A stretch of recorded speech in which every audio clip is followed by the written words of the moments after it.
Welcome to the Real Freedom Podcast, where we inspire you to pursue your passion to gain time and financial freedom through opportunities in real estate. I'm your host, Mike Swenson. Let's get some real freedom together.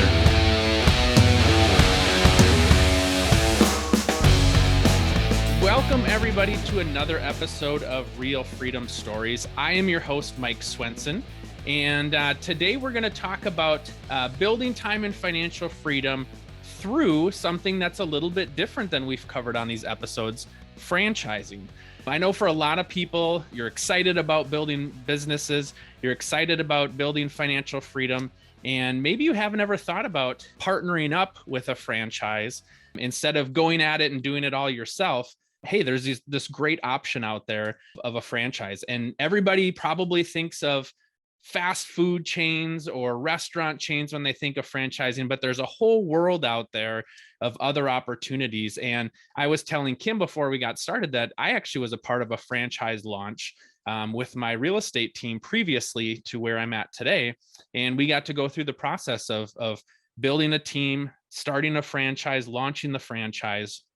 And so there's so much more opportunity there than the average person would think about. And so, Kim is going to talk about that with us and just share how it's such an involved process. It's about finding a good fit, and it really can be a great tool for you as you pursue financial and time freedom through opportunities in real estate. So I've got Kim Daly here. She is a franchise consultant, has spent the last 20 years helping people achieve financial freedom through franchising opportunities, best-selling co-author of the book Franchising Freedom, also has KimDaly.tv, and you are an expert in the space of franchising. So we're so excited to hear what you have to share. Welcome to the show. Thanks, Mike. That was a nice introduction. I'm very happy to be here. For the folks listening, give them a little bit of your background and how you got into the industry of franchising. Okay, Mike. So as you read on my bio, I have been a franchise consultant for 20 years, and I don't even know how that happened because I'm barely 35 years old. No, I'm just kidding. You started young as a teenager, right? 20 years went by like that. Yep. So what is a franchise consultant? That means that I help people who have the idea of, I think I want to own a franchise, Kim, but I don't really know what I want to do. Or, hey, I, ate at Chick-fil-A and I love Chick-fil-A. Can I own a Chick-fil-A? Like, wherever people are starting, I meet them right there. And I help to guide their thinking, coach their process, teach them what they need to know. What are the questions? Who should you be talking to? How do you finance a franchise? How do you make sense of the legal documents of a franchise? I offer a free service that just helps guide people through that so that they can say yes. I think out there on your own, selecting a franchise on your own is like a really daunting task. Like, how do you do it? How do you know what's the right business? How do you know what you can afford? How do you even know what your options are? Not to mention, as we get into this conversation, I'm going to say that when you invest in a franchise, you're not buying a widget. You're buying leadership. You're buying people, right? Because the widget that's on the market today that, your business will be involved with is only as good as the leadership and the people behind it that are going to continue to adapt and drive that widget forward over time, right? So it's always about people. And how do you know when you're looking for a company, like if there are 10 companies in a space, how do you know which people are the good ones? Which are the ones that actually care about what you do? Well, you work with someone like me, a franchise consultant, who has 20 years of experiences and relationship and, that you're going to leverage, and I'm going to teach you so that you can make a decision that you're confident about. So that's what I do, Mike. Yeah. And I think as we were talking earlier, what's so important is, like you said, finding a fit. And I think that's what people gloss over because they just look at, XYZ franchise online and think, okay, how much money can I make? And there's so much that goes into it. I think, helping people to understand, number one, I understand that entrepreneurship is cool and people want to be their own boss and do their own thing. And yet at the same time, that means you literally are every job right out of the gate. And so, you may not know much about marketing. You may not know much about systems and back-end procedures, billing, accounts receivable, all that kind of stuff. You're everything in the janitor on top of that. And you can really fast forward and compress your timeline if you partner with the franchise and you find a good fit, because they have tested all of that. They've done all that, some to different extents. And yet at the same time, they've got that set up. And so you can plug into it and not have to recreate the wheel, right? Absolutely. You said it better than I say it, Mike. You could have my job. Yeah. So, right. The entrepreneurship versus franchising is buying down that learning curve. It's partnering yourself with people who've already figured it out. So they know who the customer is. They know how to attract the customer. They know the messaging that finds that customer.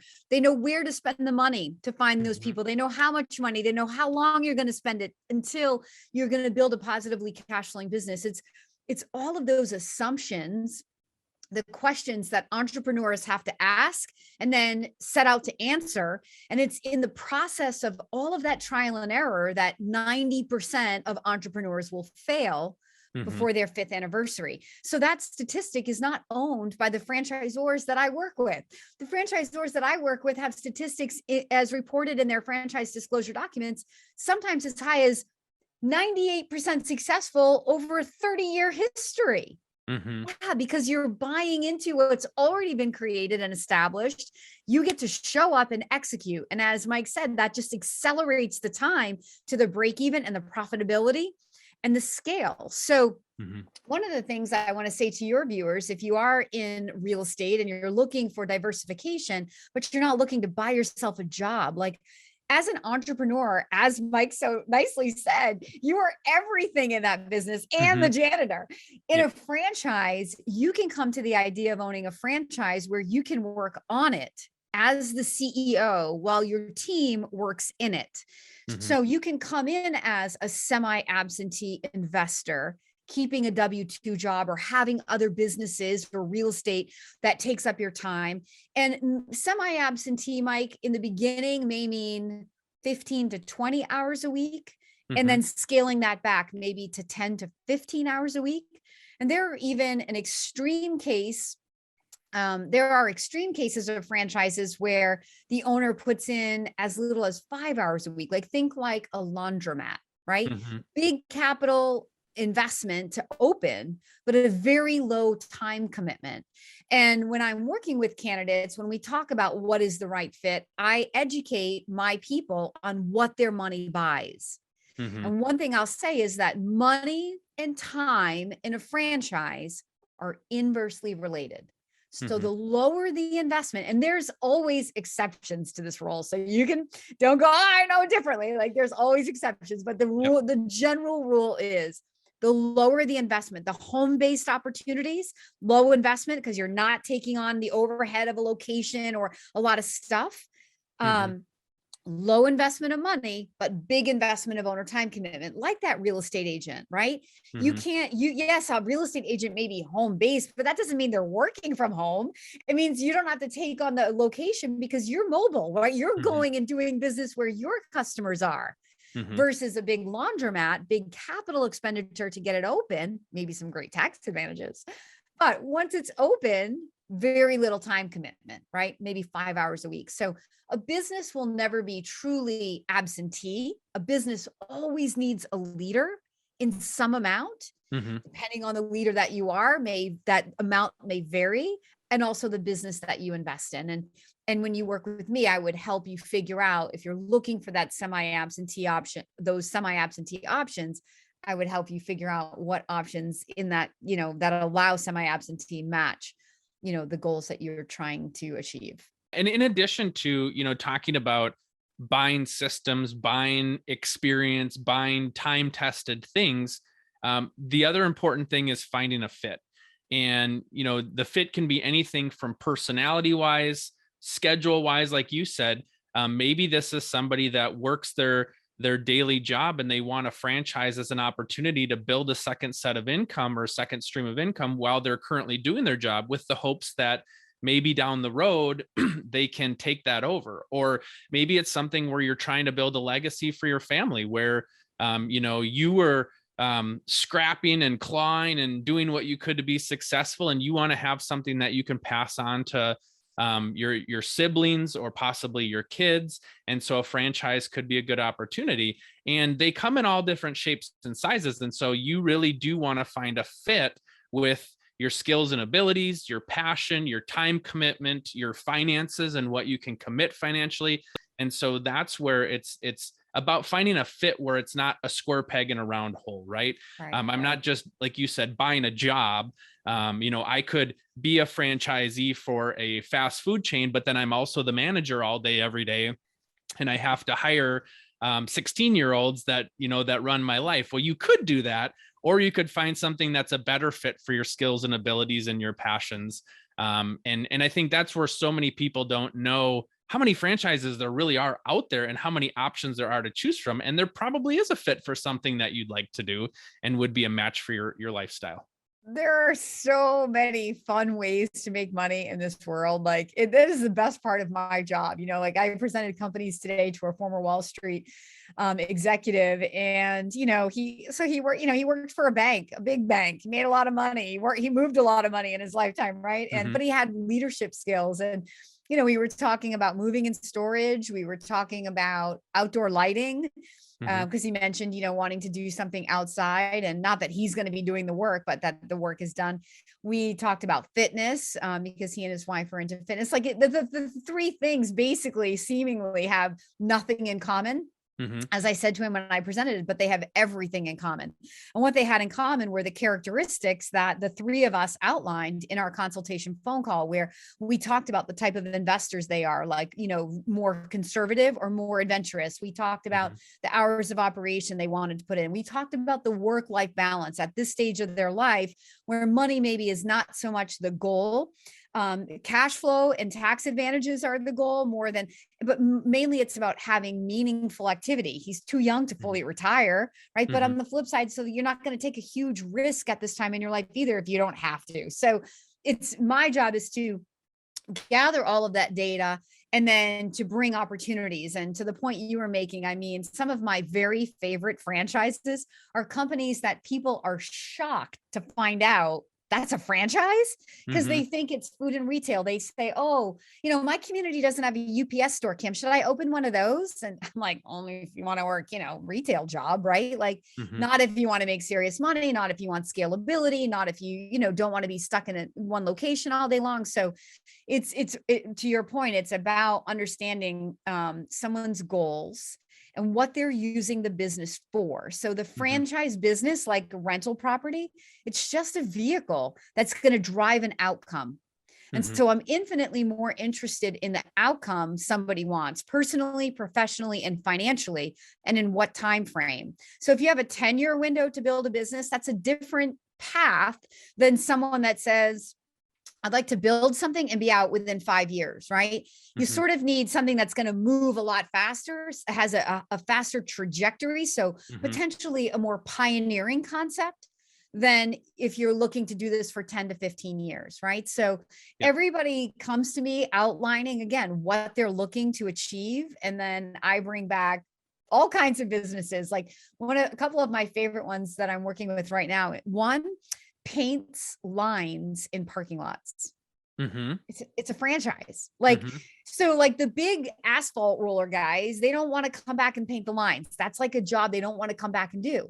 But the lines are necessary for safety, but then also for aesthetic value, right? If you're the property manager of a condominium or an apartment complex, right? Or you are a property manager of a strip center, and you just had it repaved, you need the lines. It just looks better, right? Yeah. So this franchise comes in, it's a high ticket item, it's reoccurring revenue, it's B2B. It doesn't involve any big complicated equipment. Like the piece of equipment looks like that, like the lawn doctor guy who like pushes that little machine over your grass to like fertilize your grass. That's what the machine looks like. So it's not complicated. It's not like big liability. Small team of people, huge fat margins. I mean, but who would know that a business like that is a franchise?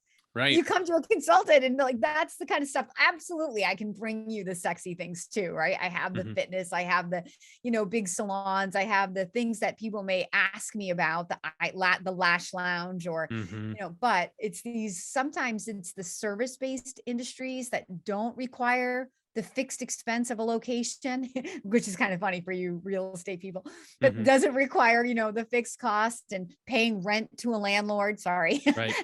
But that's what, when you look at what keeps a business owner up at night, it's those fixed costs, right?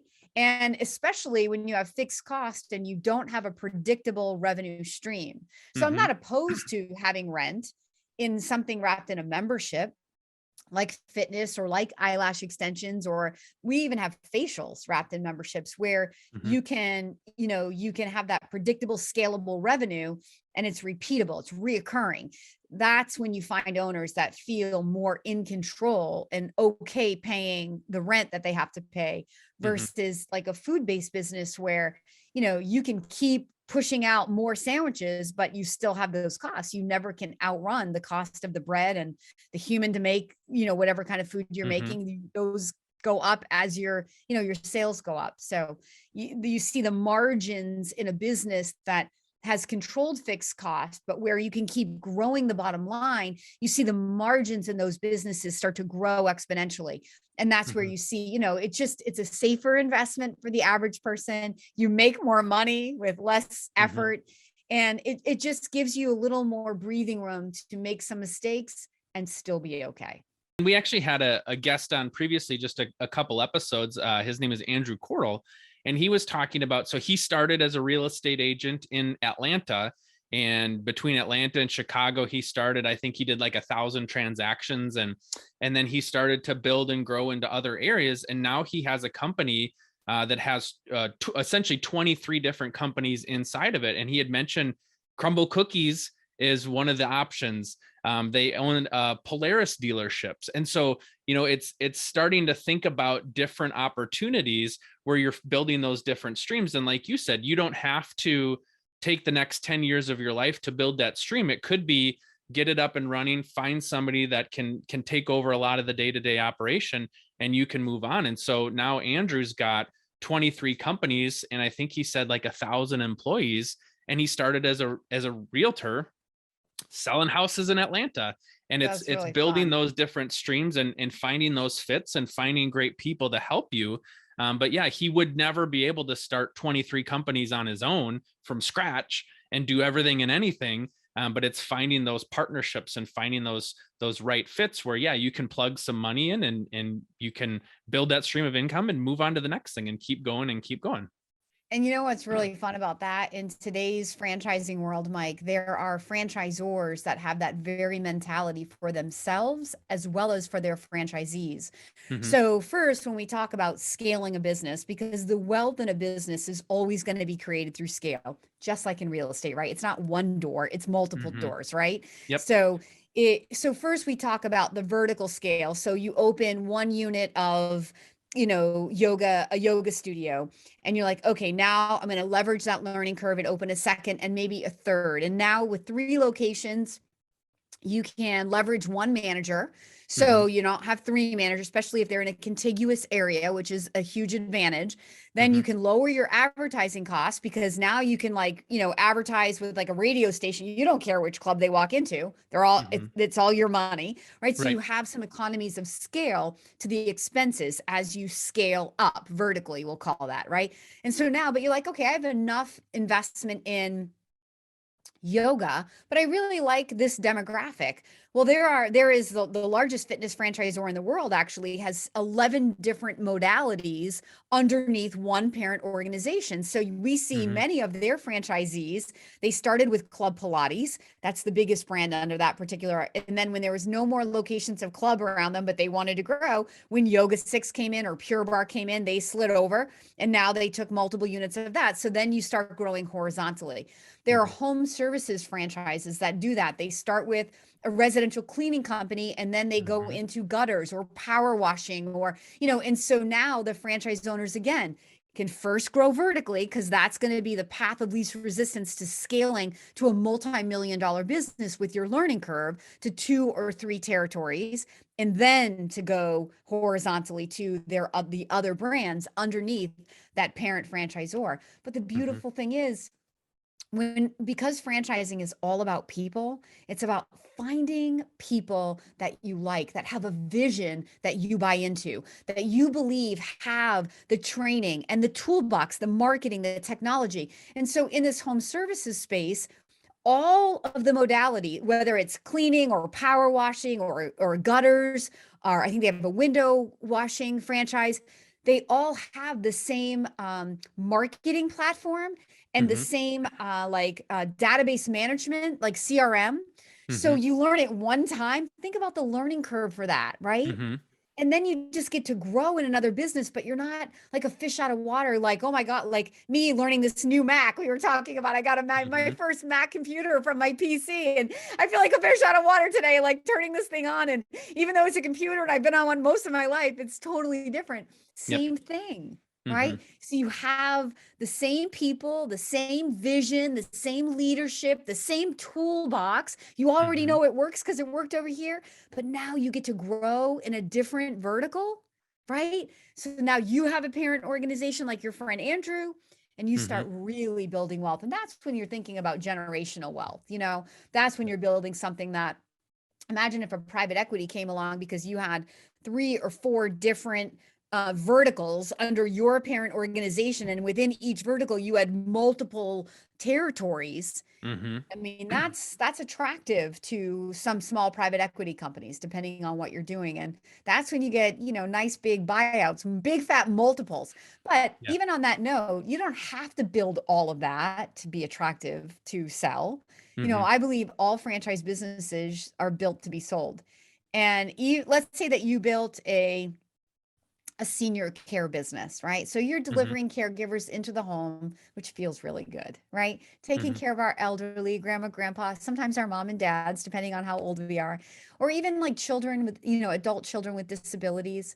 Senior care, like home health care, is a really big market, a much needed service. So let's say that you've built this thing over 7 years, and you're doing, I'm making up numbers, $3 million top line revenue. And maybe you're taking home from 3 million, somewhere like $400,000 or $500,000. And let's say that, a private equity comes along and says they'll offer you a 4 or 5 multiple of your 500,000 to go away.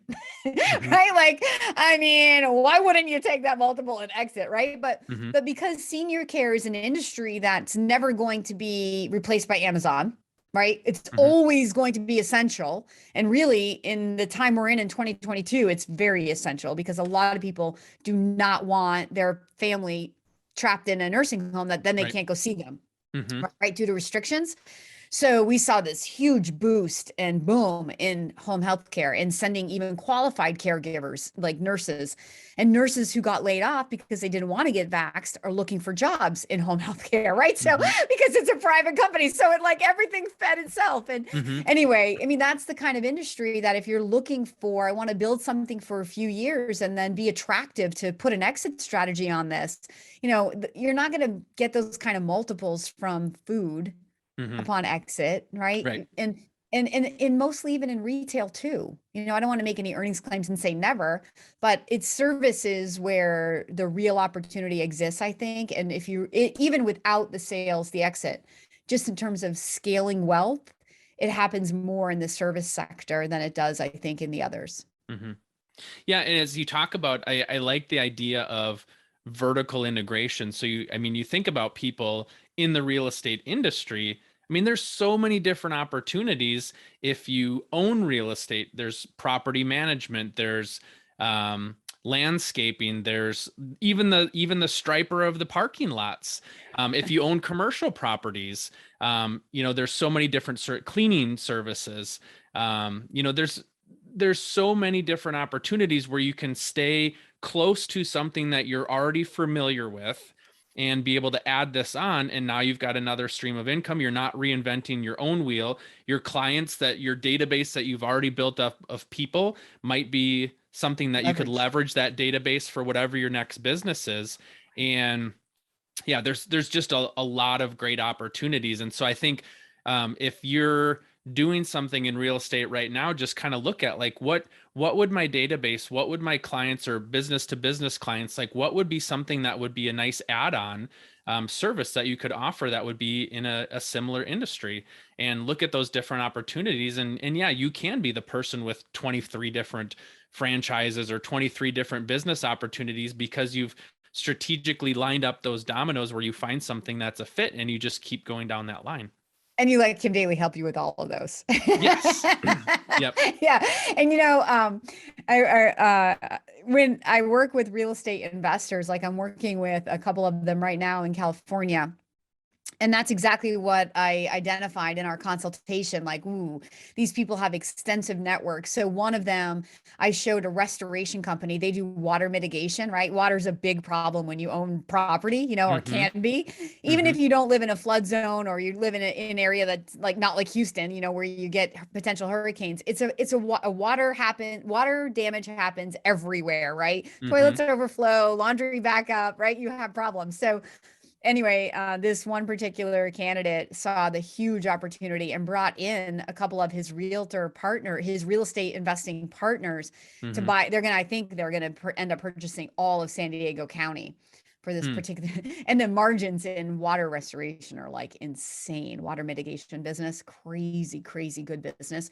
It's a nice semi-absentee investment. But to your point, there are so many home services business where you wouldn't have to reinvent the wheel. We have property management franchises, but we have like Ace Handyman. Think about, as a property, how many handymen you use in your own properties. Like, what if you owned that that business and that profit center in addition, right? Stacking all your needs up.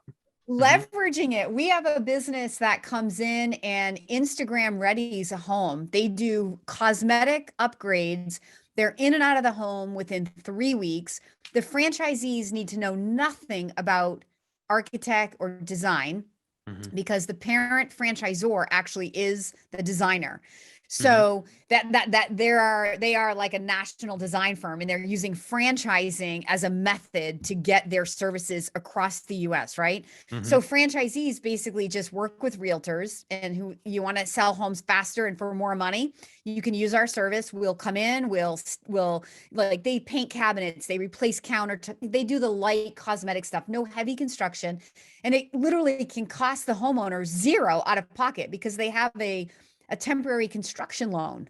Like they've thought of everything up to $55,000. So you can borrow the money to do the renovation that then you're going to pay off once your house sells, because they guarantee that your house will sell. Like they have the formula, that your house will sell for X number of dollars more because of these these little renovations. I mean, that's a franchise. Yeah. So again, and you're going to hire the contractors and manage them. But if you're already in that space, you may have people you already know who you already use, right? So painting companies, you name it, gutter companies, landscaping companies, irrigation landscaping companies, deck building companies, patio making company. I just helped a woman this week in Montana say yes to a franchise that they repair cracks in the foundation and driveway. That's all they do.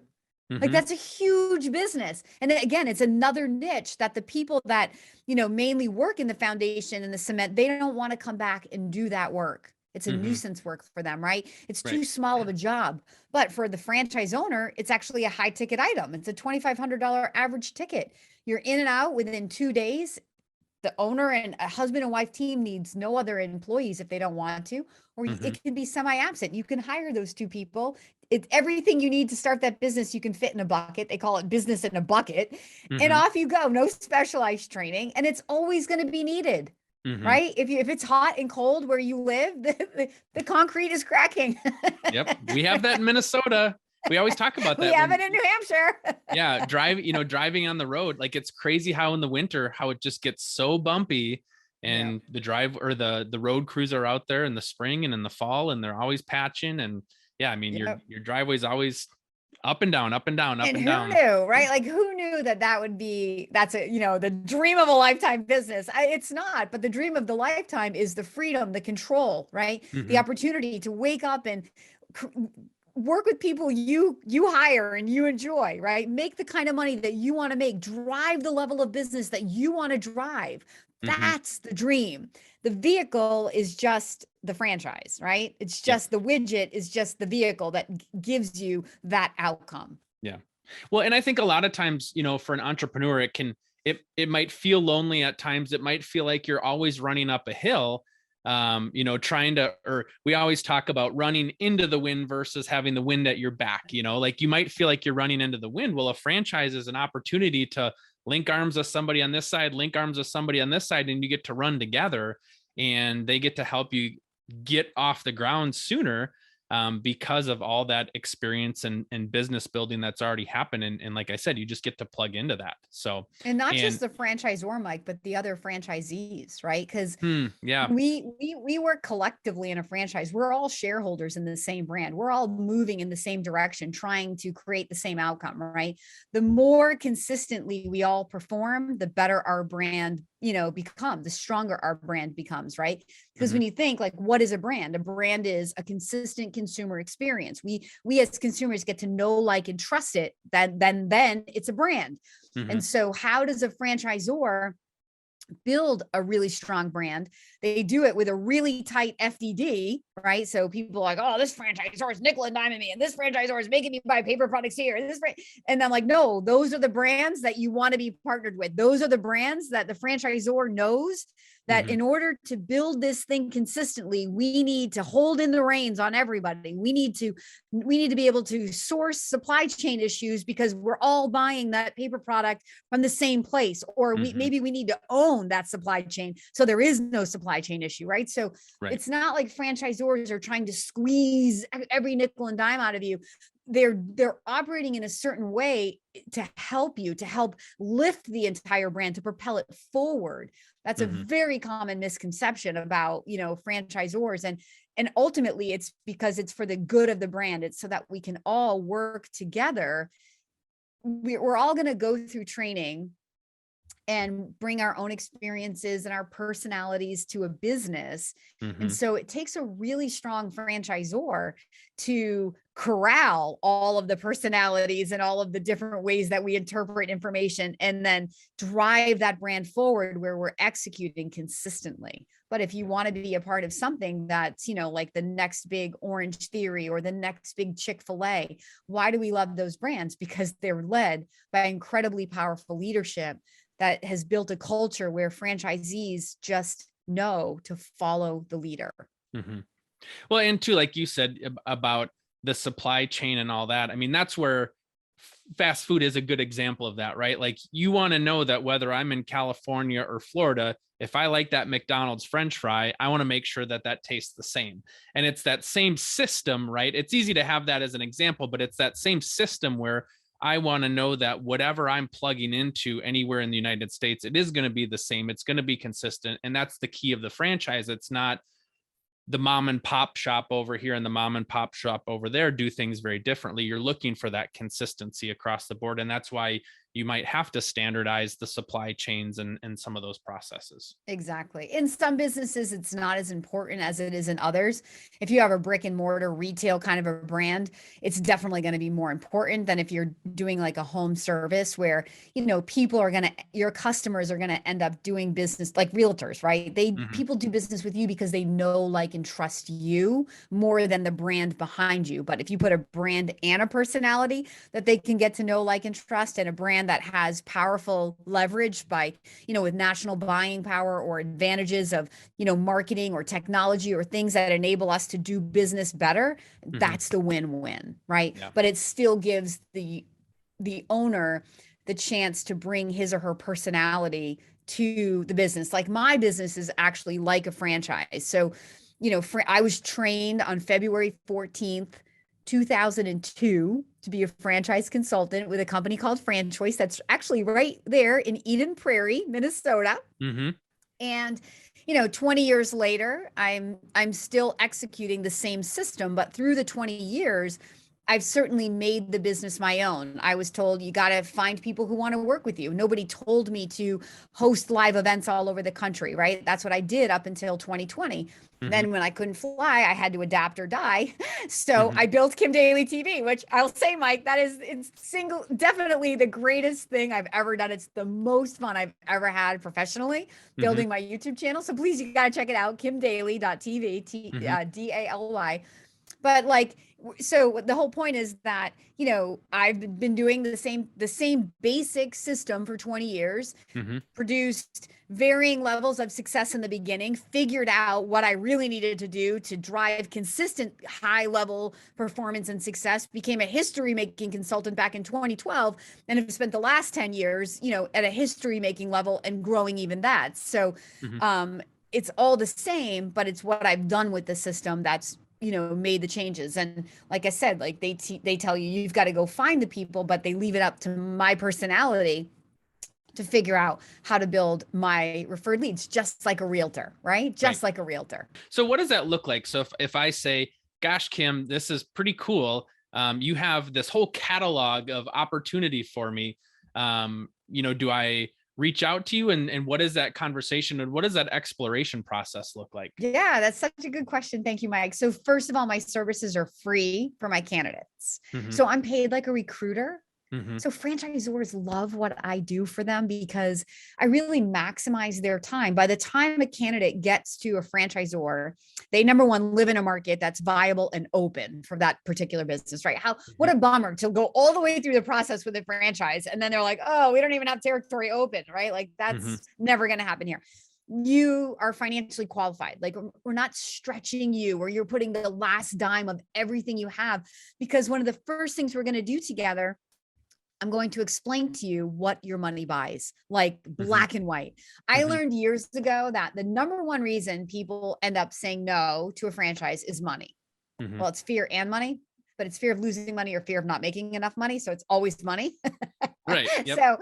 So if I could address the elephant in the room right up front, that would help those people who realize I can't afford to do this right now Mm-hmm. to take themselves out, but not just to be like, hey, you can't afford it. It's to educate people. Cause I can be like a farmer. I'll work the land that we can make it rain later. Right. So Mm-hmm. you can, you'll leave here knowing what you need to go do and when to call me back. I get people at this point calling me back, hey, do you remember me, Kim? 3 years ago, we talked about it. I'm finally ready. Or 6 months ago, I invested in crypto and now I'm ready. Right. So like I have those very real conversations about money.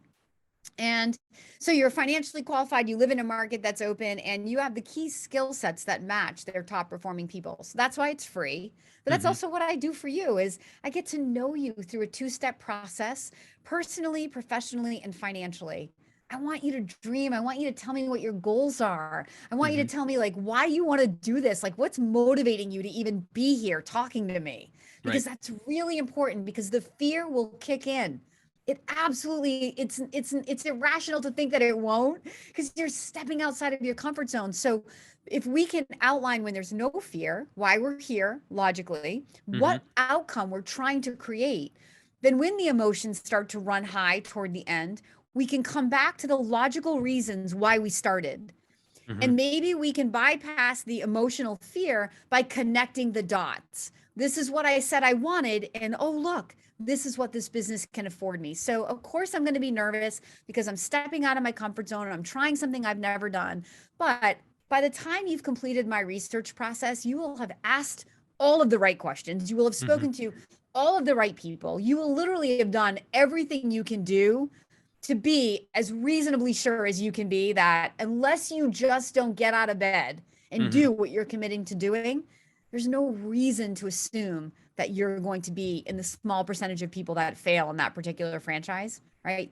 Compared to the very large percentage of people that are successful. And that's where I want my people to be: competent in the due diligence that you've done, so that you can be confident in that final answer. And the whole process, Mike, takes me about 1 to 2 months. So it takes a couple of weeks to figure out now's not the right time, or financially, it's just not the right time. Yeah. It takes me about 1 to 2 months to get people comfortably to a confident yes. And two, on the franchisor side, then they get a kind of a profile sheet of, here's this person who's interested, here's their financials, that sort of thing. And then you kind of decide, do you continue to go down the road or not? Right. So that's how it would work on the franchisor side. Right. When I present my candidates to the franchisors, so as one of America's top franchise consultants, number one, you will work with their highest development person, right? Like the senior consultants, not the people that are hired to answer internet leads, right? Because no offense, I mean, people have a bad day at work, they fill out a form. By the time that you get to that person, they've already moved on. Probably like you get leads for real estate, right? Like on the internet, it's like, you don't know what you're going to get. But when a franchisor receives a lead from Kim Daly, they know 100% this person is qualified, motivated, interested, and ready. So you get the best developer. It's the red carpet experience. And then the franchisors, they don't expect you to know what to ask. These good franchisors, the best of the best, they're going to guide you. They're going to take your hand and say, we want to teach you about our business. Here, let's do a company overview.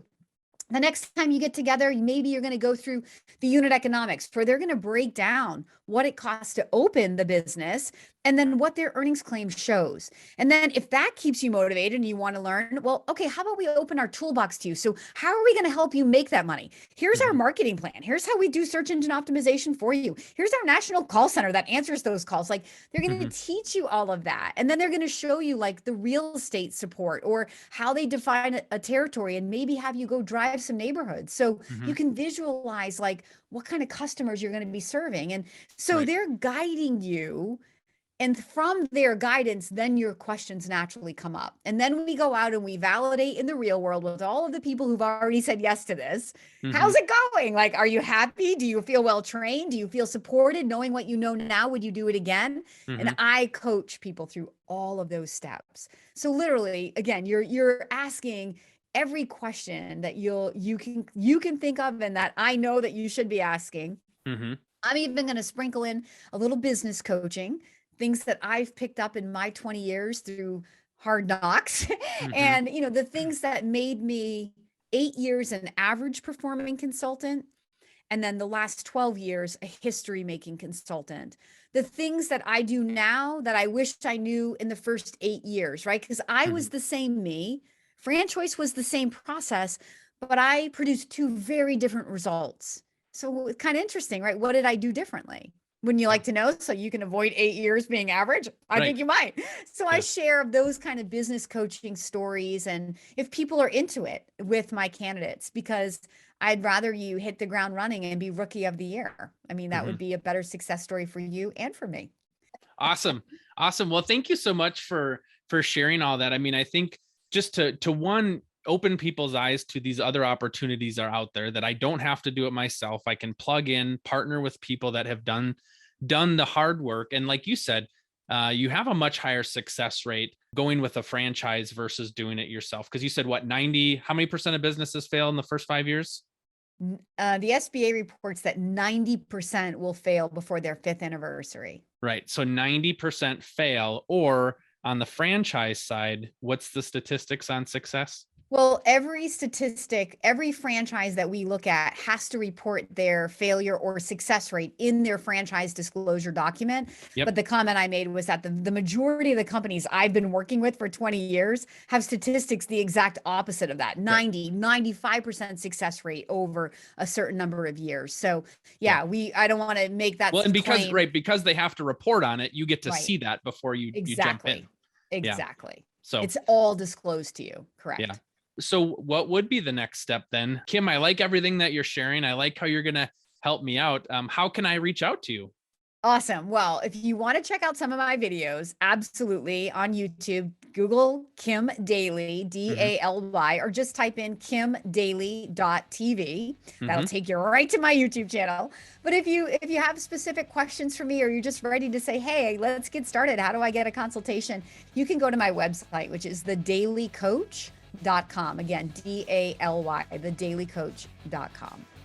Awesome. Well, thank you so much for sharing just a wealth of information. It's encouraging to know that somebody could go through this process and get the hand holding and not feel like they're on an island trying to figure out like, oh gosh, I just read Entrepreneur Magazine's top 100 franchises and I'm just gonna, let's see, pick number one and I'm gonna call them up.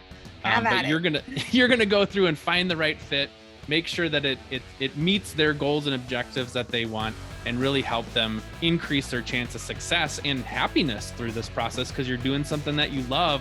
You're picking a franchise that's going to check those boxes for you. So thank you so much Exactly. for coming on. I appreciate it. Yes, Mike, you are an excellent host.